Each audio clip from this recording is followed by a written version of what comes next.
Dalam anugerah KPID Sumbar ini memperlombakan 3 kategori, yakni program siaran, pelaku penyiaran, dan kategori khusus yang memperlombakan para konten kreator dan pemerintah peduli penyiaran.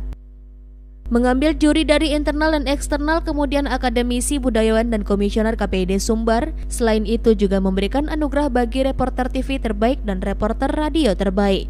Anugerah KPID merupakan sebuah apresiasi kepada lembaga penyiaran yang telah memberikan program-program berkualitas dan hiburan yang menarik, tentunya program-program yang ditawarkan mendidik dan informatif di masyarakat. Robert berharap media penyiaran menjadi garda terdepan dalam mengangkat kearifan budaya lokal. Memasuki tahun politik, lembaga penyiaran berperan untuk menegakkan demokrasi dan meningkatkan kualitas dan kuantitas pemilu itu sendiri. Anugerah kali ini yakni penyiaran berintegritas dan pemilu berkualitas, mendorong lembaga penyiaran untuk berintegritas, mencerdaskan pemilih dan menjaga kedamaian dan memberikan pendidikan politik. Sementara itu, menurut Komisioner KPI Pusat Amin Syahbana, lembaga penyiaran harus menyediakan konten-konten berkualitas, apalagi setelah analog switch off atau ASO dan diberlakukan digital, maka akan muncul lembaga-lembaga penyiaran baru.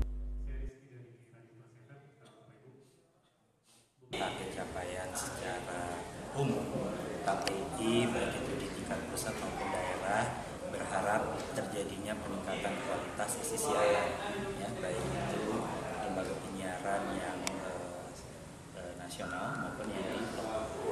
Dengan adanya apresiasi seperti ini juga bisa menjadi motivasi bagi lembaga penyiaran bahwa Komisi Penyiaran Indonesia juga memberikan perhatian yang sangat serius dengan apresiasi yang diberikan melalui KPI.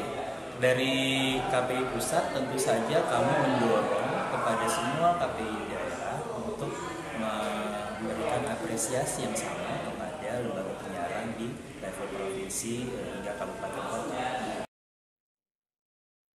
Dari Padang, Sumatera Barat, Tim Liputan iNews melaporkan.